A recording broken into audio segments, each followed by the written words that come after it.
Hello, నేను miss రావు. నిజం నిప్పు లాంటిది, నిలకడగానైనా సరే ఖచ్చితంగా తెలుస్తుంది అందరికీ.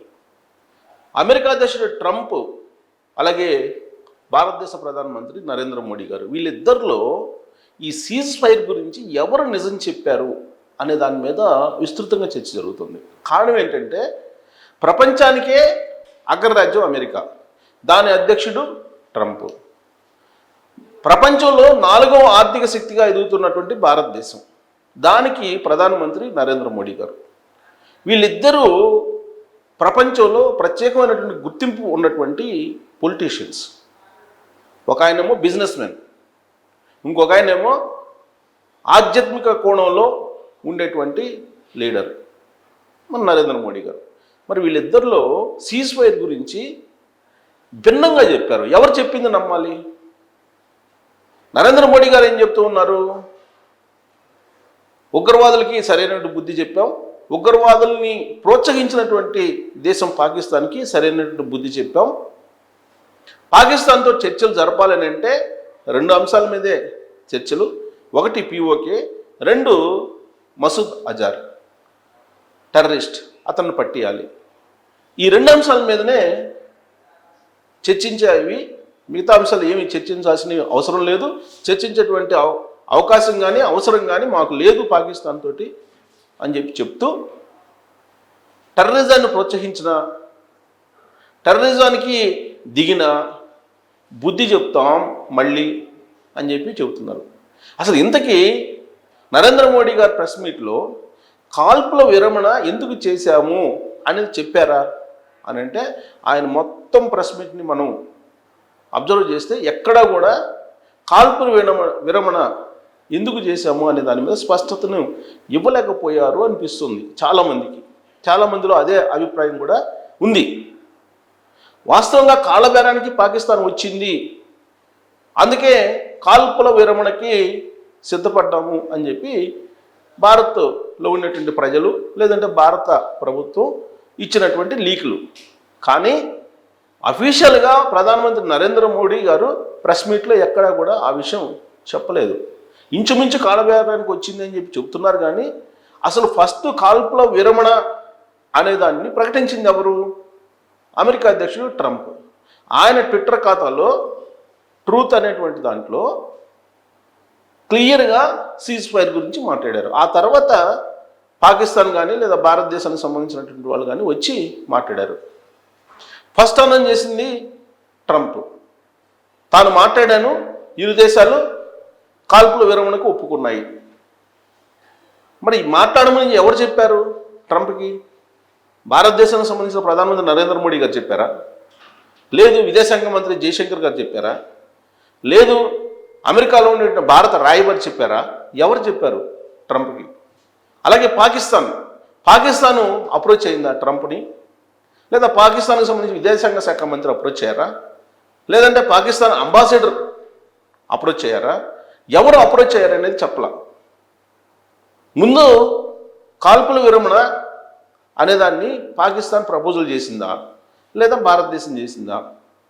దీంట్లో క్లారిటీ రావట్లేదు.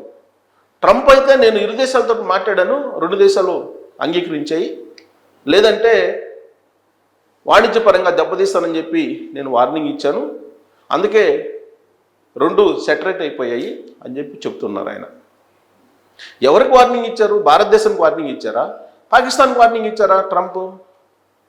ఇలాంటి సందేహాలు అనేకం వస్తూ ఉన్నాయి. కారణం ఏంటంటే, ట్రంప్ అమెరికా అధ్యక్షుడు అయిన తర్వాత రెసిప్రోకల్ ట్యాక్స్ని పరిచయం చేశారు అన్ని ప్రపంచ దేశాలు అన్నిటితో కూడా. ఈ రెసిప్రోకల్ ట్యాక్స్ గురించి నెగోషియేషన్ చేస్తున్నటువంటి దేశం ఏది? భారతదేశం. పాకిస్తాన్ ఆల్రెడీ ఆర్థికంగా, సామాజికంగా, రాజకీయంగా అనిశ్చిత స్థితిలో ఉంది వాస్తవంగా. అలాంటి పరిస్థితుల్లో భారతదేశంతో యుద్ధానికి దిగింది.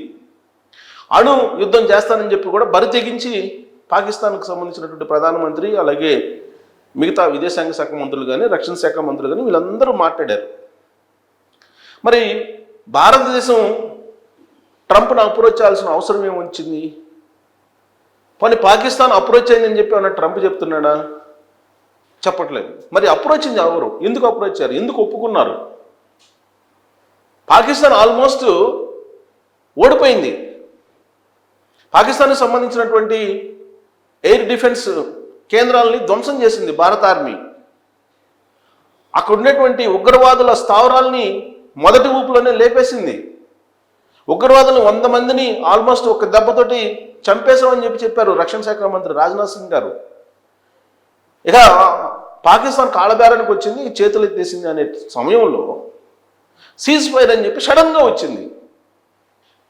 అకస్మాత్తుగా సీజ్ ఫైర్ అనేటువంటి దాన్ని ట్రంప్ వెలువరించడంతో సగటు భారతీయుడికి అర్థం కావట్లేదు ఏం జరిగింది లోపల.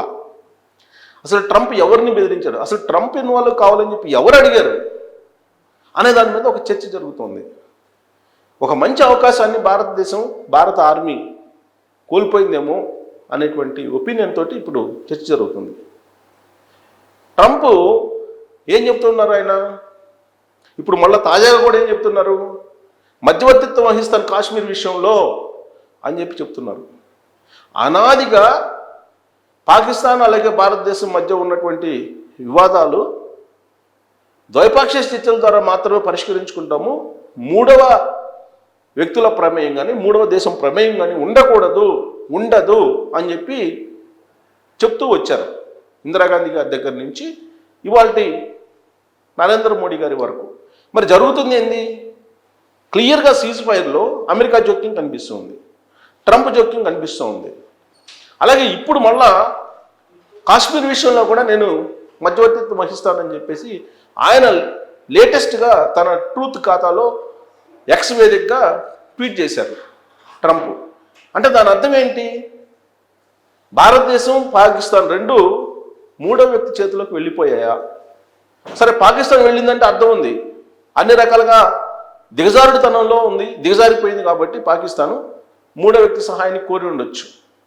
భారతదేశానికి ఏమైంది, భారతదేశానికి స్వేచ్ఛ లేదా, భారతదేశం అమెరికా అండర్లో నడుస్తుందా, నడవాల్సిన అవసరం ఉందా, ఇలాంటి చర్చ ఇప్పుడు బయలుదేరింది. పైగా అఖిలపక్షం సమావేశం ఏర్పాటు చేసి అసలు సీజ్ ఫైర్ వెనక ఏం జరిగింది, ఎందుకు సీజ్ ఫైర్కి ఒప్పుకున్నారు, అంతకుముందు ఏం జరిగింది, మినిట్ టు మినిట్ కావాలని చెప్పేసి అఖిలపక్షం సమావేశాన్ని ఏర్పాటు చేసి పెట్టాలని చెప్పి విపక్షాలు అడుగుతూ ఉన్నాయి.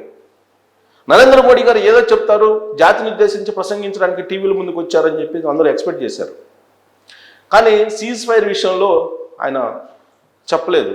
ఉగ్రవాదుల్ని మేము మళ్ళీ హెచ్చరిస్తున్నాము, మేము ఉగ్రవాదుల మీద పాకిస్తాన్ మీద పైచేయిగా నిలిచాము, ఉగ్రవాదులు పాకిస్తాన్కి సంబంధించిన సైన్యం వేరువేరు కాదు, ఉగ్రవాద ప్రభుత్వం అక్కడ నడుస్తుంది కాబట్టి మళ్ళీ ఒకవేళ కనుక ఉగ్రవాద దాడికి పాల్పడితే దాన్ని యుద్ధంగా పరిగణిస్తాము, ఇది హెచ్చరిక, ఇదే ఫైనల్ అని చెప్తున్నాడు.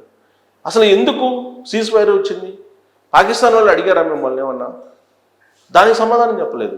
సీజ్ ఫైర్కి ఎందుకు వెళ్ళారు మీరు, వెళ్ళాల్సిన అవసరం వచ్చింది, వాణిజ్యపరంగా దెబ్బతీస్తారని చెప్పి అమెరికా వార్నింగ్ ఇచ్చిందా మీకు, లేదు పాకిస్తాన్ కాల్పులకు తెగబడింది కాబట్టి మరి నిర్ణయం తీసుకున్నారా ప్రాణ నష్టం జరగకుండా. బార్డర్ వెంబడి దాదాపు 30 నుంచి 35 మంది సామాన్య పౌరుల్ని కాల్చిపడేశారు పాకిస్తాన్ రేంజర్లు. మరి మేము ఓడిపోలేదు గెలిచామని చెప్పి సంబరాలు చేసుకుంటుంది పాకిస్తాన్. ఇలాంటి సమయంలో సీజ్ ఫైర్కి కారణం ట్రంప్ మధ్యవర్తిత్వం వహించాడు. ఆయన ఏదో నోబెల్ బహుమతి కావాలని చెప్పి కోరుకుంటున్నాడు. ఆ నోబెల్ బహుమతి కోసం ఉక్రెయిన్ రష్యా మధ్య వార్ను ఆపాలని చూశారు, కానీ అది వర్కౌట్ కాలేదు. కానీ పాకిస్తాన్ ఇండియా మధ్య జరిగినటువంటి వార్ని నేను ఆపగలిగానని చెప్పి ప్రపంచానికి చెప్తూ ఉన్నాడు ఆయన. అదొక క్రెడిట్ కోసం తెచ్చుకునేదానికి ప్రయత్నం చేస్తున్నారు. ఇజ్రాయెల్ గాజా మధ్య హమాస్ మధ్య జరుగుతున్నటువంటి యుద్ధం ఏదైతే ఉందో దాన్ని నేను ఆపానని చెప్తున్నారు. మరి ఆయన నోబెల్ బహుమతి కోసం భారతదేశాన్ని తాకట్టు పెట్టారా, భారత ఆర్మీకి సంబంధించినటువంటి బలాన్ని ఆయన దానికోసం ఉపయోగించుకున్నాడా అనేటువంటి సందేహం కూడా ఇప్పుడు భారతదేశంలో చర్చ జరుగుతోంది, అంతర్జాతీయ సమాజంలో కూడా చర్చ జరుగుతుంది. ఏమి సాధించారు 3 రోజుల పాటు యుద్ధం చేసి అని అంటే, ఉగ్రవాదులను మట్టిపెట్టాం, ఉగ్రవాద దేశానికి పైన పైచేయి సాధించాం అంటున్నారు. పోనీ ఫర్దర్గా ఉగ్రవాద దాడులు జరగవు అని చెప్పి మీరు రాసిస్తారా అని చెప్పి అమెరికాని అడిగారంటే ఎలాంటి షరతులు లేవు. షరతులు ఏమీ లేకుండా సీజ్ ఫైర్కి ఒప్పుకున్నారు. మరి దీంట్లో ఆంతర్యం ఏంటి అనే దాని మీద మీరు మీ ఒపీనియన్ని తెలియజేయచ్చు. Thank you.